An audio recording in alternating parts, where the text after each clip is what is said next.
One of the most prevalent, still surviving bloodlines of the Gangrel are the so-called City Gangrel. They are predominantly Sabbat and they differ very little from the main bloodline, except that they have traded their ability to communicate with animals for the discipline of obfuscate, and that they are prone to using celerity rather than fortitude in battle. There is a story to their difference, although whether it is true remains unknown to this day. A Gangrel sailor, let us call him Olaf, is said to have sailed the ship of mortals and his child across the ocean to the New World in the 12th century. There, although most of the men that traveled with him either chose to settle down or journey back to the east, both Olaf and his child Karl decided to further travel these lands. Olaf had long ago learned the discipline of obfuscate from the Nosferatu, and he taught it to his child. While Olaf was eventually driven into torpor after repeated conflicts with the local lupines, Karl continued to travel, quietly hunting men for his sustenance and occasionally embracing, often prioritizing obfuscate over animalism. At least, this is one story of their origin. Some claim that they heir from the Greek Gangrel, a much older bloodline, but that line did not exhibit celerity, another discipline that differed the City Gangrel from the main bloodline. What is known is that there was no City Gangrel bloodline until the late 19th century when they were officially recognized by the Sabbat. And where did this recognition happen? In New York City. Make of that what you will. While the majority of the Gangrel choose to join the Camarilla, there were some notable members who went with the Sabbat, among them Jalan Ajab, whom I have spoken of before. It is not known if he was one of the Anda, although his Mongol heritage would certainly suggest that. Other theories hold that he may be the same person as the Camarilla warlord Karsh, another ancient Gangrel who is said to match the Seraphim in skill and ferocity. Clan Gangrel, even before the convention, had a long history of abandoning their humanity for another set of morality, quite often the road of the beast, which today has mutated into the path of the feral heart. Even after joining with the Camarilla, many of the elders choose to remain on this path, ultimately leading to them leaving the Ivory Tower, who would much rather its members adhere to the sect-wide path of humanity, either joining the Anarch movement or proclaiming themselves autarchis. In the time that followed the convention, as humanity grew, learned, and waged war, the Gangrel were there, especially during the latter events. Perhaps it was their heritage as marauders that brought them to the battlefields. But whenever there was war, so too did the Gangrel flock together, fighting on either side. These were good opportunities to feed, to let off some steam, and to sire new childer. Many Gangrel of today began their unlives as soldiers who never returned home from the battlefield, and this may have further strengthened the idea that Gangrel are prone to violence. Aside from the conflicts, it was also a time of exploration, and while humanity handled most of that well on its own, it was not uncommon for the occasional outsider who knew the area to aid whatever explorers came by looking to fill out blank spots on the map. Sure, these guides could easily rid themselves of these brave souls if they felt threatened by the encroaching civilization, and some might have, but most Gangrel found the company of kindred souls amongst humans refreshing, and often took the opportunity to socialize, feed, or, well, you guessed it, sire. As the American West was settled, so too were the native tribes given less and less territory, old promises ignored as they were corralled into reservations and left to fend for themselves in inhospitable, infertile lands. The Gangrel who had been native in their lives, or had come to live close to them, often followed along, some even fighting the relocation until it turned out too costly or dangerous for the people being relocated. Some Gangrel still remain in these reservations, taking their herd from the locals. And with the coming of the Industrial Revolution, even the smaller cities of the US exploded in population, suddenly allowing for much larger amounts of kindred.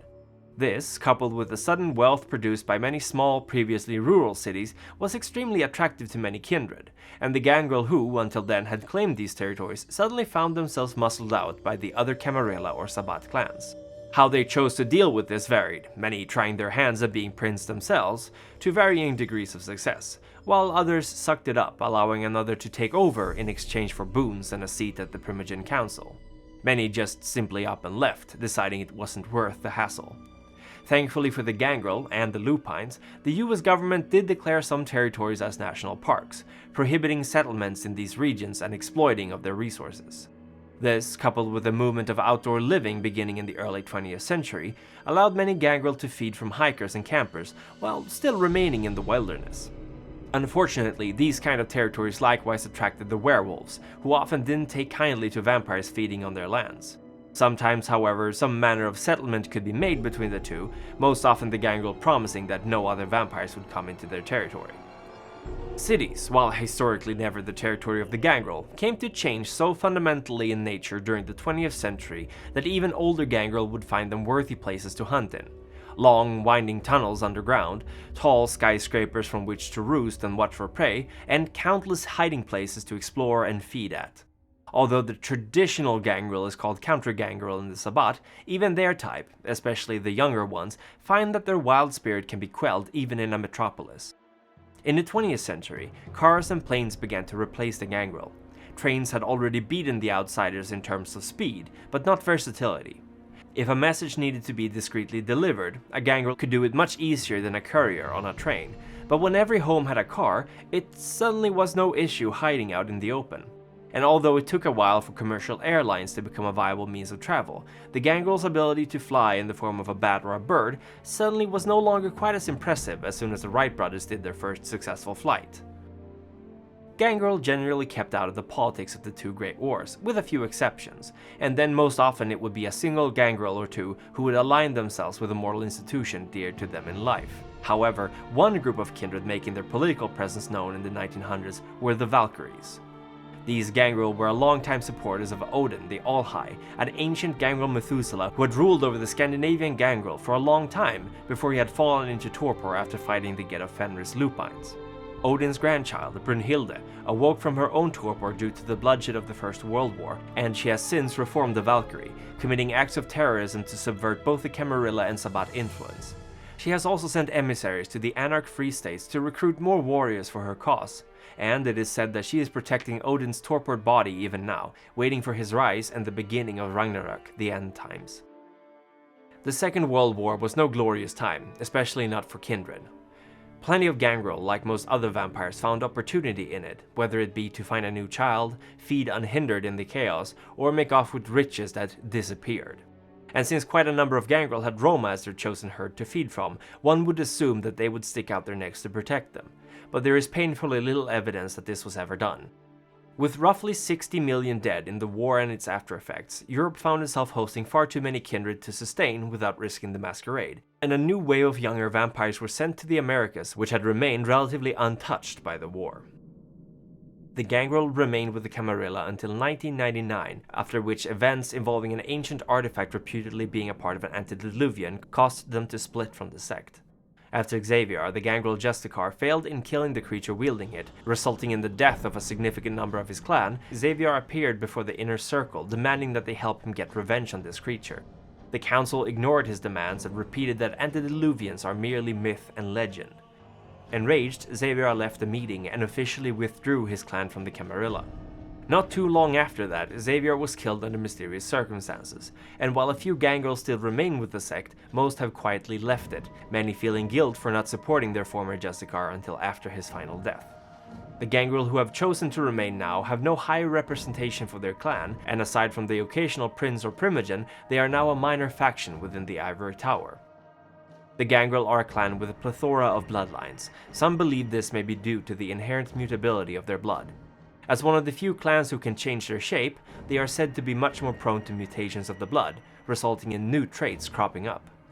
This becomes even more obvious when one considers the Gangrel curse. They are prone to manifesting physical and sometimes psychological traits of animals when they succumb to the beast. These traits tend to disappear after a while, but it is not unusual for some to remain after a particularly forceful frenzy. And when a Gangrel is embraced, they are often left to fend for themselves, discovering their new nature and trying to survive the first vulnerable months. Once the child has proven themselves sufficiently crafty and hardy to make it, the sire will rejoin the child and more properly tutor the fledgling in what it means to be a Gangrel. This often has a high rate of failure, but then it's a tradition that has been held sacred amongst the Gangrel for untold time, and any sire who coddles their child is often considered foolish and overprotective. Befitting a clan not known to hold on to material things, whenever Gangrel meet and they do not know each other, it is tradition that the two either fight until one of them is incapacitated or surrenders, or that they each take turn telling stories of their deeds until one side either backs down or asks for proof. If no proof is presented, that Gangrel loses the confrontation, but also runs a risk of being called a liar. Gangrel generally meet in larger things, or even all things, where as many outsiders as possible attend. These meetings can last for a long time, as a leader of the thing needs to be decided upon, and it is done in much the same way as I just described. Once the hierarchy has been decided, the business at hand can be dealt with. Naturally, not all Gangrel decide to fight for the right to lead the All-Thing, but a significant amount always does. Enoya's brood have waxed and waned in power during these years, but despite the recent losses the Gangrel have suffered, they have remained true to their roots and of their values. Few clans can match their resilience, their knowledge of the lands, and their ability to track and find whatever they are searching for. Indeed, one of the Kindred Society's greatest scholars and researchers is one of their kind, but he is for another episode. Our work has pleased the antediluvian snow who has risen to oversee it. Long may he reign, this dark god. The Methuselah Aubrey Ayers, whose wisdom transcends the boundaries of our understanding, is likewise worthy of our devotion. We are truly blessed to serve such an illustrious master. The Council would also especially like to thank these Primogen for their contribution to its work. Maximilian S. Hardcastle, 06, and Stonewolf 18. Your wisdom, experience, and good judgment shall be the torchlight by which we conduct our affairs. Our elders Edward Reed, Dante the Canine, What's That Smells Is Blood, and Remy Van Roy shall receive our gratitude for their support and wise counsel, and we would also wish to send our thanks to the Ancile, Colin Gifford, Harry Wyckoff, and Envihon for their support. Likewise, our stalwart neonates shall, as always, receive our appreciation for their services. And thank you for watching. Now be careful out there, for Gehenna may soon be upon us.